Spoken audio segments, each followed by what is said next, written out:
بعد میں ان کو شرم آئی مجھ سے معافی بھی مانگے، میری خدمت بھی کرتے ہیں، اور اس بات کو کئی سال ہو گئے ہیں، لیکن وہ جملے میری عزت بھی کرتے ہیں، ادب بھی کرتے ہیں، لیکن وہ جملے آج تک میرے دل پہ چوٹ کر رہے ہیں، وہ بات نہیں بھول رہے۔ اللہ نے قرآن پاک میں ارشاد فرمایا، یا ایھا الذین آمنوا، اے ایمان والو، ادخلوا فی السلم کافہ، اسلام میں پورے کے پورے داخل ہو جاؤ، تمہارا ظاہر بھی اسلامی ہو، تمہارا باطن بھی اسلامی ہو، تمہاری معاشی حالات یعنی تم نے کاروبار کرنا ہے تو وہ بھی اسلام کے مطابق ہو، تم نے کوئی بھی زندگی میں کوئی بھی معاملہ کرنا ہے، سیاست کا ہو، مذہب کا ہو، کسی بھی حوالے سے ہو، تو اس کو اسلام کے مطابق کرنا چاہیے۔ ادخلوا فی السلم کافہ، اسلام میں پورے پورے داخل ہو جاؤ، ولا تتبعوا خطوات الشیطان، اور شیطان کے قدم بقدم نہ چلو، شیطان کی پیروی نہ کرو، انہ لکم عدو مبین، بے شک وہ تمہارا کھلا دشمن ہے۔ ایک اور مقام پر جو میں موضوع سمجھانا چاہتا ہوں، والدین کے اصال ثواب کے حوالے سے یہ محفل منعقد ہے۔ اللہ نے قرآن میں فرمایا، انشکر لی والی والدئی، کہ میرا شکر ادا کرو، اور اس کے فوراً بعد حکم دیا اللہ نے ماں باپ کا اور ماں باپ کا، والدین کا شکر ادا کر۔ انشکر لی، میرا شکر ادا کر، اور اپنے والدین کا شکر ادا کر۔ مفسرین فرماتے ہیں کہ اللہ نے اپنے شکر کے ساتھ ماں باپ کا شکریہ ادا کرنے کا حکم دیا ہے۔ تو جس طرح بندہ ساری زندگی رب کی عبادت کرتا رہے تو اللہ کے حق کا شکریہ ادا نہیں کر سکتا، اسی طرح اولاد بھی اگر ساری زندگی دن رات ماں باپ کی خدمت کرتی رہے تو ان کے حقوق کا حق ادا نہیں ہو سکتا۔ لیکن خدمت کرنی ہے، اللہ کی عبادت کرنی ہے۔ عزیزان گرامی، ذرا سوچئے، کبھی ہم نے اپنے والدین کو سامنے بٹھا کر اس طرح کہا کہ اماں جان، ابو جان، امی جان، آپ کا شکریہ؟ جیسے مثال یہ، ذرا سوچئے، اگر ہمیں کسی نے چائے پلائی تو ہم نے کہا آپ کا شکریہ، ہمارے ساتھ کسی نے کوئی احسان کیا تو ہم کہتے ہیں جی شکریہ، کوئی دوستی ہو تو یار دوست بیٹھے ہوئے ایک دوسرے سے تذکرہ کرتے ہیں کہ جناب وہ میرا بڑا اچھا یار ہے، اس کا بڑا شکریہ، جب بھی جاؤ بڑی عزت کرتا ہے۔ تو اس طرح مثالیں دیتی جائیں تو وقت چلتا جائے۔ ذرا سوچئے، کبھی ہم نے اپنے ماں باپ کے سامنے بیٹھ کر یوں کہا ہو، اے امی جان، ابو جان، آپ کا شکریہ، آپ نے ہمیں پالا، آپ نے ہماری تربیت کی، ہمیں جو چیز پسند ہوتی تھی آپ محنت کر کے ہمیں وہ پسند کی چیز دلاتے تھے، ہمیں اچھے اچھے کپڑے پہناتے تھے، ہم بدبودار ہو جاتے تو گندگی آپ صاف کیا کرتے تھے۔ اے ابا جان، آپ نے دن رات محنت کر کے ہمارے لیے محنت کی، ہمارے لیے مکان بنایا، ہمارے لیے شادی کا سوچا، ہماری تربیت کا سوچا، ہمیں پڑھایا۔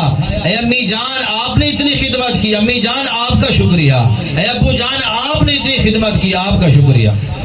میں نے ایک جگہ بیان کیا نا، تو میں نے، یقین مانیے، میں نے پھر دل میں سوچا کہ میں آج بیان تو کر گیا ہوں، میں نے کبھی اپنے بھی ماں باپ کو تو نہیں کہا۔ یقین مانے، میرے والد گرامی کے پاس میں پہنچا، میں نے بیٹھے بیٹھے بات کرتے ہوئے وہ سوچ بھی آ رہی تھی، میں نے کہا ابا جان، آپ نے اتنی محنت کی، ہمیں پڑھایا لکھایا، یہ اور ہمیں عالم بنایا، اتنی محنت کی، آپ کسی اور کام میں بھی لگا سکتے تھے۔ ابو جان، میں آپ کا شکریہ ادا کرتا ہوں۔ یقین مانیے، میرے والد گرامی کے چہرے پر خوشی کے آثار آ رہے ہیں، اور خوشی کے جیسے آنسو نہیں ہوتے ایسے آنکھوں میں۔ ایسے میں نے امی کے پاس پہنچا تو امی کو بھی میں نے کہا۔ تو یقین مانیے کہ آپ کے اپنے والدین کو یہ الفاظ بولے تو صحیح، دیکھیے ان کا دل کتنا بڑا ہو جائے اور قرآن پر بھی عمل ہو جائے گا۔ حضرت والا ایک بڑھیا عورت روتی ہوئی نا ایک عالم کے پاس آئی اور کہا، حضرت کہ مجھے ایک ایسا وظیفہ بتا دو کہ میں وہ پڑھوں تو مجھے ایک بات میرے دل پہ بوجھ بنی ہوئی ہے تو وہ بات بھول جائے۔ تو عالم نے کہا، میں جان یہ بات تو بتاتا ہوں، لیکن یہ تو بتاؤ کہ وہ کون سی ایسی بات ہے جو تیرے دل پہ بوجھ بنی ہوئی ہے۔ سنی اماں نے کیا کہا، بیٹا بات دراصل یہ ہے کہ میرے 3 بیٹے ہیں، اب میری بڑی خدمت کرتے ہیں، بڑا احترام کرتے ہیں. لیکن ایک دفعہ ایسا ہوا کہ میں بیمار تھی تو میں نے اپنے بڑے بیٹے کو کہا بیٹا میری دوائی ختم ہو گئی ہے تو یہ دوائی تو لا کے دو. تو بڑے بیٹے نے کہا اماں جان آپ بھی ہر وقت جو ہے نا کبھی دوائی، کبھی وہ کام، کبھی وہ کام. تو میرا اپنا بزنس جو ہے وہ لاس میں جا رہا ہے، میں پریشان ہوں. آپ نے چھوٹے کے ساتھ بھی تو بڑا تعاون کیا، چھوٹے کو کہہ دو جو درمیان والا ہے.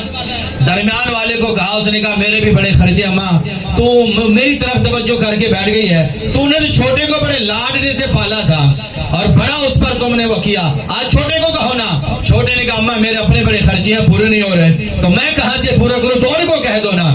کہتی ہے میں نے جب تینوں کو کہا اور تینوں نے اس طرح جواب دیا میں چپ ہو کے بیٹھ گئی اور روتی رہی.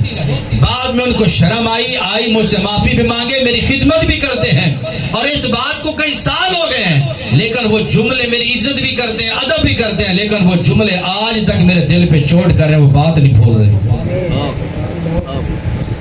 خدا کے لیے یہ ماں باپ کا دل اولاد کے لیے بڑا حساس ہوتا ہے. ساری زندگی دیکھو ماں باپ اولاد کے لیے دوسروں کی دشمنیاں مول لے لیتے ہیں. اولاد پہ کوئی حملہ کرے، ماں باپ جنہوں نے ساری زندگی اونچی آواز میں نہ بولا ہو اولاد کے لیے باہر نکل کر کھڑے ہوتے ہیں. اور تیری جرت کیسے ہوئی تو نے میرے بیٹے کو گالی دی، تیری جرت کیسے ہوئی تو نے ہماری اولاد کو آنکھ دکھائی، تو ہماری اولاد کو ڈراتا ہے. ارے وہ باپ جس نے دنیا کی ساری مصیبتوں کو اپنے گلے سے لگایا اور اپنے اولاد پہ کوئی آنچ نہیں آنے دی. اور پھر وہ چاہتا ہے، وہ ماں باپ یہ چاہتے ہیں کہ یہ اولاد جن کو ہم نے اتنی محنتوں سے پالا ہے جب یہ بڑے ہو جائیں تو ہماری خدمت کریں، ہمارے آگے بات نہ کریں. لیکن جب وہ اولاد جن کے لیے ماں باپ نے دن رات محنت کی، جب وہ آنکھ دکھاتی ہے نا تو ان کے ارمان ختم ہو جاتے ہیں، ان کے دل ٹوٹ جاتے ہیں. ارے خدا را لوگوں، جن کے ماں باپ زندہ ہیں ان کی عزت کرو، ان کا احترام کرو، ان کی عزت ادب احترام کرو، ان سے پیار محبت سے پیش آؤ. اندازہ لگائیے لوگوں، ہمیں احساس نہیں ہوتا جب وہ والدین آنکھوں سے جدا ہو جاتے ہیں نا، پھر ہمیں پتہ چلتا ہے. یار گھر میں بیٹھے ہو نا، ماں باپ کچھ بھی نہ کرتے ہو، اولاد باہر نکل ہو تو دعائیں مانگ رہے ہوتے ہیں، اللہ میرے پتر کی خیر ہو، اللہ میرے بچے کی خیر فرمانا، میری بچی کے نصیب کو اچھے کر دے. تو دن رات بیٹھے ہوئے ماں باپ گھر میں بھی اگر بیٹھے ہیں، کوئی کام بھی نہ کر رہے ہو، تو وہ ماں باپ اپنی اولاد کو دعائیں دے رہے ہوتے ہیں.